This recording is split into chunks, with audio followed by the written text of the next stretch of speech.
Welcome to the Racing Line, the show we talk everything Formula One, including stuff from real life and also the game. I'm your host for today, Hayden Gullis, joined by Dirk Chocolate. And coming up in today's show, we're going to be talking about the recent Japanese Grand Prix, diving into what to expect in USA. We've also had the esports event 2 this week. We're going to be talking about race 4, 5 and 6. And over in the game, we've got some really exciting news coming up, including some updates to cars and a brand new driver. And then finally, a chance for you guys at home to beat us on the F1 22 game. But without any further ado, let's break into our race reactions.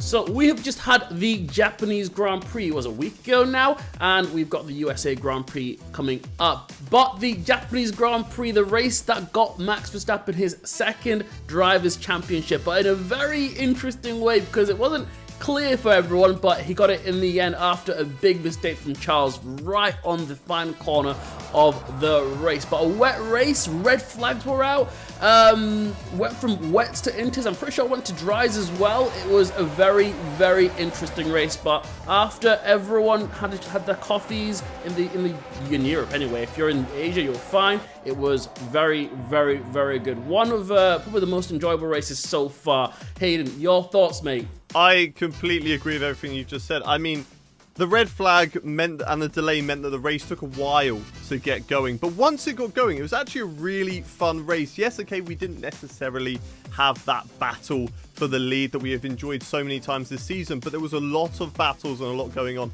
lower down the field. Of course, the battle between Sebastian Vettel and Fernando Alonso on the final lap, those two separated by 11 thousandths of a second. So for me, I'd probably give it an 8 out of 10. The delay kind of takes it down a little bit, and of course not having a battle for the race lead, but it was a really fun race to watch for me. Yeah, no, I agree with you. Unfortunately, we didn't get to see it on TV, but for the guys that got to see it post race and the clips that were posted after, it was literally by, I think, a couple of hundredths, if even that, thousands of separation between them. So yeah, really interesting race. For me, I think if I forget about the end where no one knew if Max had won it or not, it was an 8 out of 10 race. Some issues that need to be fixed that I won't touch on too much because it's still a bit controversial, but yeah, 8 out of 10 for me.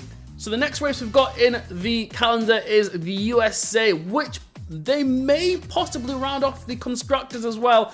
Red Bull clearly having the season that they've needed for a long time, but the US Grand Prix, I don't know what to expect about this one, because now that the pressure's off Max, we might see other drivers starting to come into fruition. I'm still expecting him to win easily, but yeah, it's going to be an interesting race. What do you think, Hayden? What are you expecting? I don't think Max is going to let off. He's got the car underneath him, so whilst you have a car that is currently doing the best that it possibly can, it's going to give you the best opportunity to get as many wins as you possibly can as well, to get closer, of course, to Lewis, who holds the record for that at the moment. But I think we're going to see the Constructors' Championship wrapped up unless we have a disaster from Red Bull. If they get 3rd and 4th and Ferrari are 1st and 2nd, then Red Bull are Constructors' World Champions. So that's probably what we're going to see, but hopefully an exciting race. USA is never really much of a bore fest. It can rain there as well, so I'm excited for it.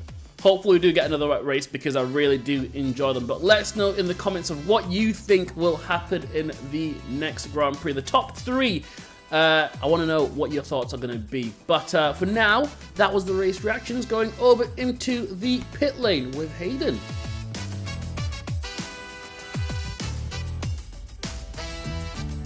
What is new on the F1 22 game? Well, there has been a recent update and the F2 2022 cars are here. You can now drive as Felipe Drugovich in his championship-winning car, or maybe you want to try out one of the rookies of Logan Sargent, Jack Doohan, or even the man who's gone from F1 Esports to F2, Jem Bullock-Bassey. They are now all in the game. Other updates that you may be interested in as well: the McLaren livery that they were running in Singapore and Japan is also in the game. Various features and updates have been fixed as well, so you can look into that. But there was something that I want to put my hands up for this, okay? Because in the last episode, we talked about what would we like to see in the podium pass. I said that, you know what, it'd be cool if we have a classic driver. Well, either they've listened to me or I'm an absolute genius. But Mika Häkkinen, the two-time world champion,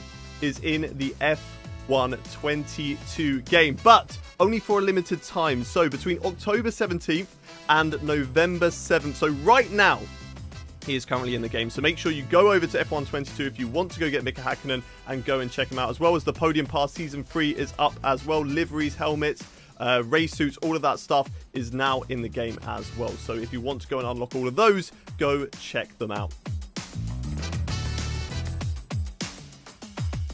So we've just had F1 Esports Event 2 in Austria, Belgium and Zandvoort, and well, to be fair, probably one of the most entertaining ones that we've had in a long time. We've had wet races, battles throughout the entire week, but let's just go straight into Austria, where Thomas Ronhart got his first win of the season in his rookie season as well, beating Freddie in P2 and Josh in P3. Josh getting his first podium as well after transferring from McLaren. So Thomas is really showing what he's got now, and I think a lot of teams will be looking at him for the future, but right now it was really exciting to see a rookie driver just take that podium. And then in Belgium again, it was a heated battle. Freddie once again in the battle for the podium, but Barry just got one over him this time in the final laps leading up to it. Great battle between them two, some fierce fighting, but we saw Barry take it for his first ever podium and win. I don't know if it's first podium, but first win in F1 Esports for McLaren as well. And Freddie getting P2 again, with Josh up in the podium for P3, Josh being consistent. So next time we see him drive, I'm really hoping to see him get in the podium once again.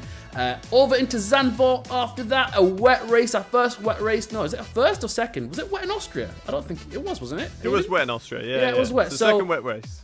Second wet race of the season, but an interesting race because it was just a mix of strategies across the board. Half the grid was on wets, half the grid was inters. We didn't know which strategy was better until halfway through the race, but clearly the wet start was the better strategy. They got a great lead. Lucas just completely ran away with the race, with Freddie getting a podium, but after having to battle really hard once again to get that P2 position. And we had Barry getting P3, so a double podium for the McLarens. They're having a really strong season so far. Yeah, I think a really enjoyable event on the whole. All three of those races were incredible. Of course, you had the wet weather in Austria, made it exciting. The great battle between Barry, and if you haven't seen it, the pure elation from Barry when he won his first race. The whole team around him, such a wholesome moment. And then Zandvoort was just crazy. You had drivers on wets, you had drivers on inters. People slipping and sliding all over the place. There was a guy who started 16th, was up to 5th on the first lap. Thomas as well, from the last on the grid, managed to get points, which is unheard of in F1 Esports. So an incredible race, which now leaves Lucas Blakely the top of the Drivers' Championship. And McLaren ahead in the Constructors. It's very exciting for me, and I loved every single moment of it. Yeah, you present the F1 Esports show as well now. You are primetime Hayden Gullis. So I think it's interesting because obviously you can watch from Twitch or YouTube or on Sky, and it's like you don't get the same atmosphere. But I was at the Red Bull factory this weekend, and I got to see how intense it is in those conditions for them. And what's the pressure like when you're actually over at the Gfinity presenting? I want to know what it's like as an insight. Give me some scoop, Hayden. Do you know what? It's so chilled. You've got everybody there, just nice and relaxed, eagerly awaiting the action that's going on, and it's just a very chilled vibe. We all love what we're a part of as well. So very enjoyable experience to be a part of the F1 Esports Pro Championship show. And hopefully I'm going to be back again for Event 3, but we've just got to wait and see on that one. Hopefully you're back there. Hopefully I'll be back with Red Bull, and obviously we're going to see Tom at Alpine. Shaping up very nicely in terms of kind of getting different perspectives. But yes, that was the esports rundown. Let us know who you're thinking is going to win this championship, because at the moment it's looking like Lucas, but Freddie and the Red Bulls are there just sneaking in on the constructors as well. But yeah, let us know down in the comments. On to Challenge Accepted, the part of the show where you guys at home can beat us on the F1 22 game. Last time, we did a challenge at the Japanese Grand Prix, which was beaten by a guy called Routanius. Thank you very much for sending in your clip. Well done to you. You beat all of us. Congratulations. We're not salty at all, okay? But the challenge for this week with the F2 2022 cars now on the game, we thought it was only fitting, didn't we, Dirk? That we should do a challenge using those cars at the USA GP, not in Miami, but in Austin. So make sure you go and do that. And let's see what our hot laps had in store. Here we go then for a hot lap of the Circuit of the Americas in the brand new F2 2022 cars. And I'm braking on the right of the black board. Blind apex for me. I have no idea where it is. I'm just having to guess, really.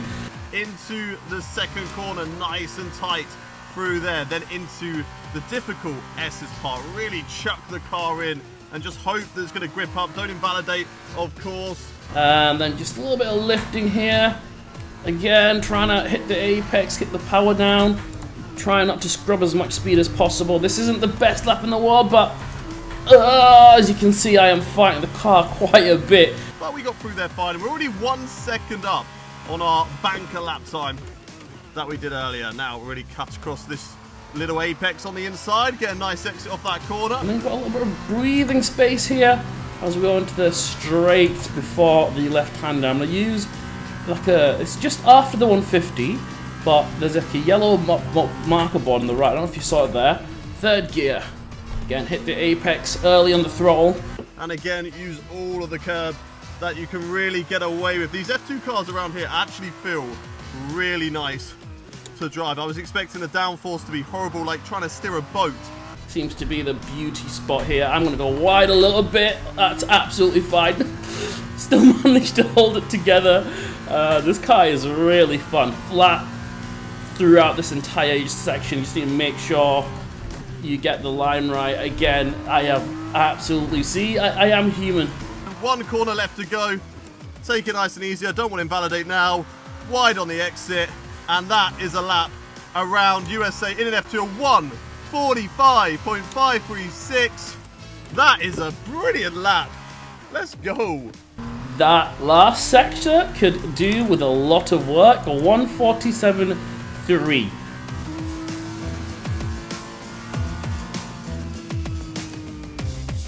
Those were our hot laps then for the US GP in the F2 cars. Remember, if you think that you can beat us at home, send in your clips using the hashtag #TheRacingLine over on social media. And make sure you follow the @Formula1 game on social media for more news. And whilst you're at it, subscribe to this channel, hit the like button, and we will see you very soon. Bye-bye.